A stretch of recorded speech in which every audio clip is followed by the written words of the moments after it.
Hello! Welcome to Travelzilla. Please make sure to follow us on social media.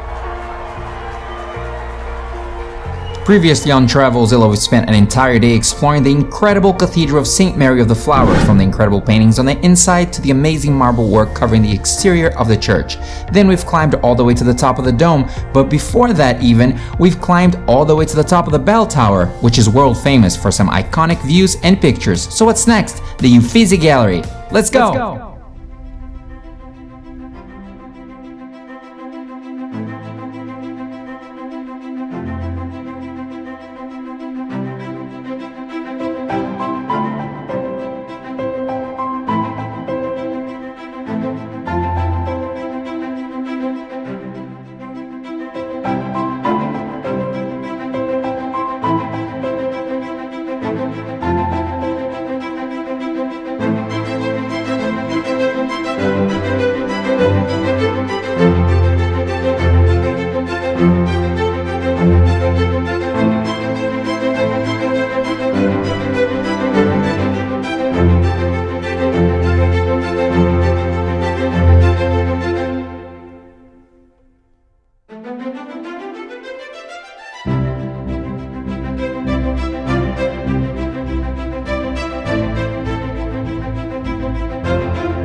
Here we are at Piazza della Signoria, one of the city's main squares.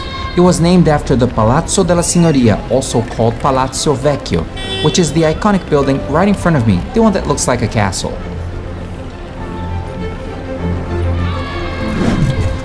Hi guys, guess where we are today? Florence, one of the world's most famous cities, with incredible and incomparable pieces of art, unique architecture and great food. I hope you enjoy our visit to this town. It's excellent. This place is the main point of origin and history of the Florentine Republic, and it still is the political focus of the city to this very day. The piazza is shared by many important buildings, and it is the gateway to the Uffizi Gallery. This is a great place to visit, both during the day and at night, when it's much more romantic actually. At the square you'll find the beautiful Fountain of Neptune, built by Bartolomeo Manate and Giambologna around the year of 1565 on occasion of the inauguration of the new aqueduct. It's located right in front of the Palazzo Vecchio. Check it out.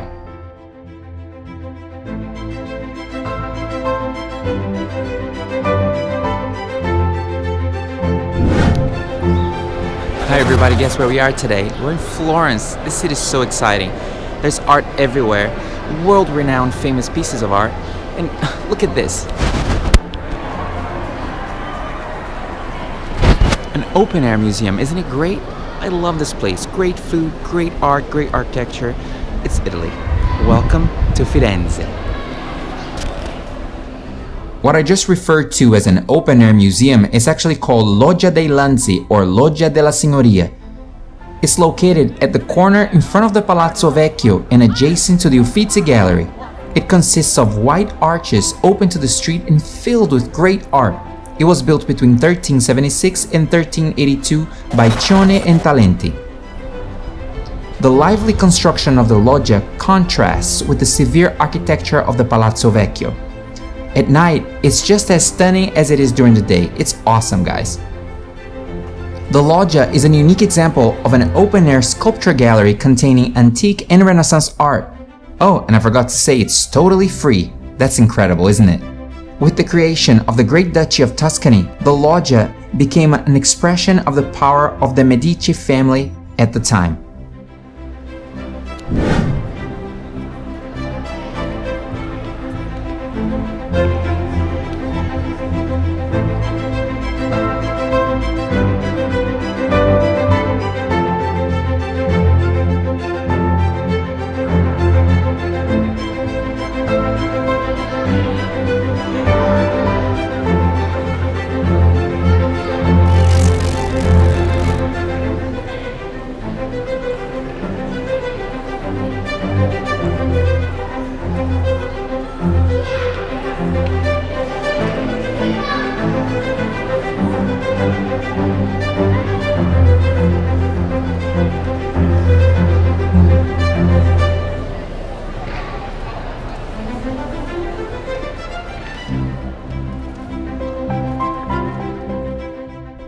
Now it's time for us to take a closer look at the Palazzo Vecchio. Come along!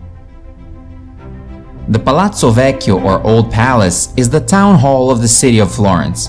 Originally, it was called Palazzo della Signoria, after the Signoria of Florence, meaning the ruling body of the Republic of Florence.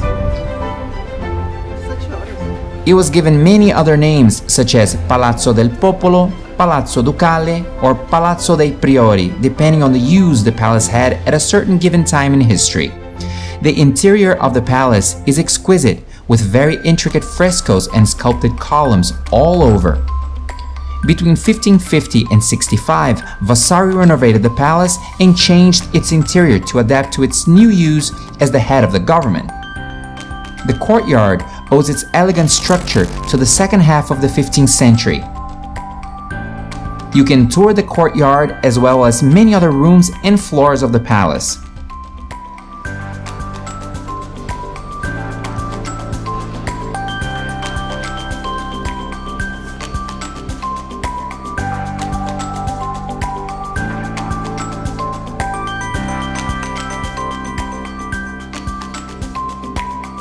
Now let's check out one of the world's largest, most important, and leading art galleries, the Galleria Uffizi. Let's go! The Uffizi Gallery is one of the world's most important, most famous, and most visited art museums. It is located at the Piazza della Signoria. It holds a vast collection of priceless works, particularly from a period of time called the Italian Renaissance.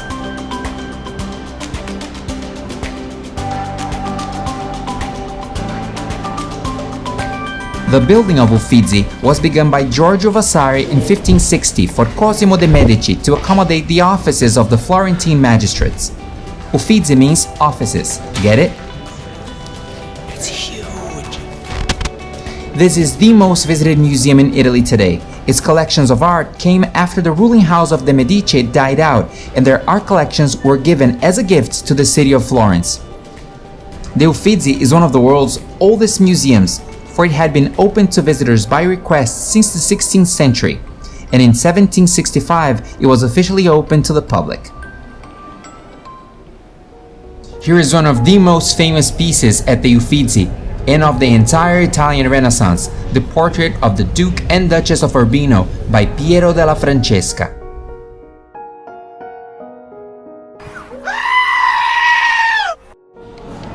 Another world-famous piece is The Birth of Venus by Botticelli. Wow!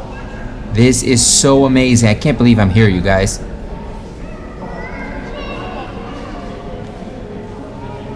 Everyone knows that in order to enter the Uffizi, one may have to wait in very long queues. This happens because only a few people can enter at a time. We didn't wait in lines because it was low season when we visited the place.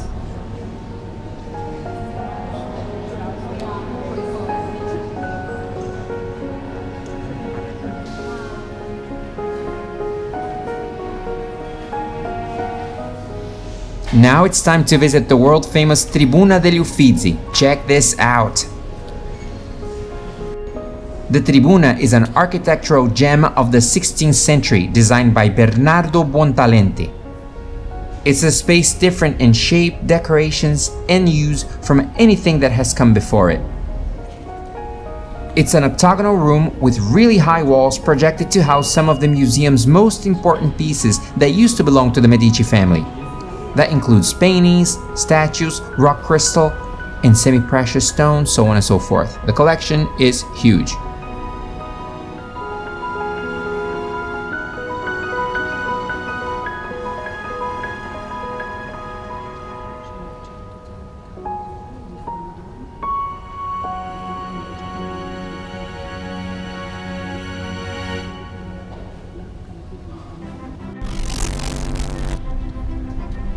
Uffizi Gallery seems like a maze of incredible art.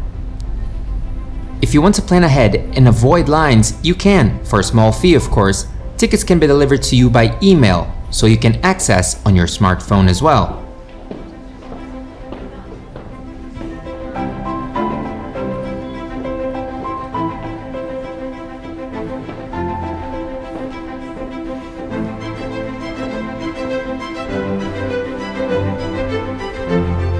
From the Uffizi gallery, one can appreciate a very nice view of the world-famous Ponte Vecchio or Old Bridge. Attention! As of March 2018, all museums will introduce seasonal ticket pricing. Admission to the Uffizi will cost 12 euros in the low season and 20 euros in the high season. Some museums in the city will also offer entrance fees at a discounted price if you buy tickets before 9 a.m. and enter the museums before 9:30 a.m. So do your research before you visit Florence to see if any of the deals apply. There's also an entire room dedicated to Michelangelo and other famous artists from Florence during that era. Here, you'll find some exquisite pieces, some amongst Michelangelo's most famous works.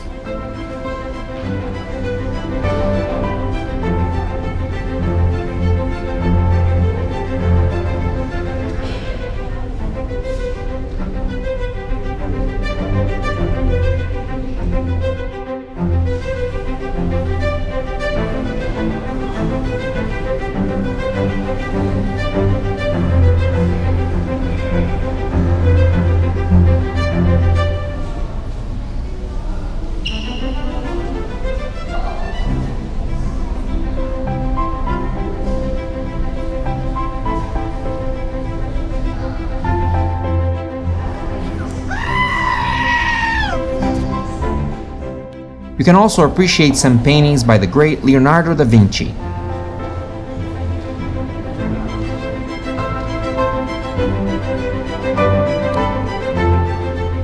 As well as the world-famous Naked Dwarf by Bronzino, a 16th century depiction of the famed dwarf Morgante, jester to the Medici court. Another piece you can't miss is the Medusa by Caravaggio, whose first name was also Michelangelo. The piece was painted in 1597, oil on canvas, mounted on wood. The Annunciation of Leonardo da Vinci is also amongst my favorite pieces, a masterpiece, you guys.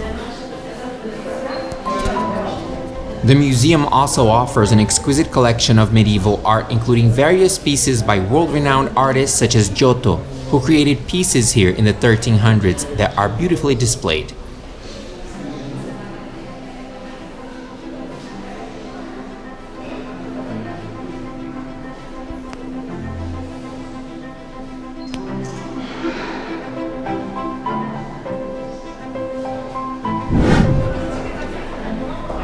After you're infatuated and overwhelmed by the excessive amount of art and need to process it all, head to the museum's cafeteria. The view from there is pretty cool.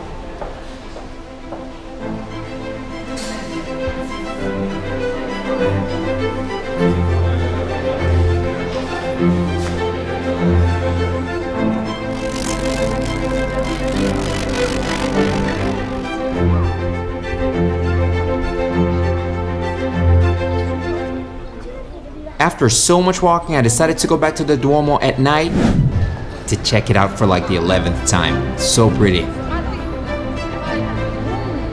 On the next video, we'll visit the beautiful Ponte Vecchio or Old Bridge.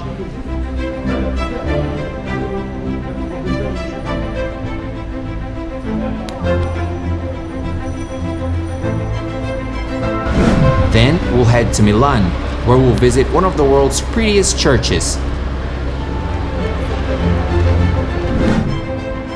After that, we'll go on a day trip to Lugano in the Italian-speaking part of Switzerland, which is ridiculously pretty.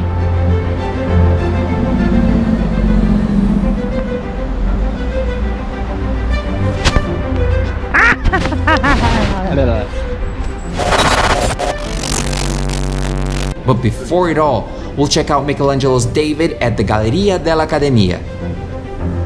Hey guys, thanks for staying with me until the end. I guess you're becoming a Travelzilla, right?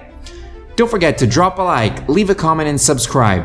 Thank you so much. See you on the next video. Bye bye.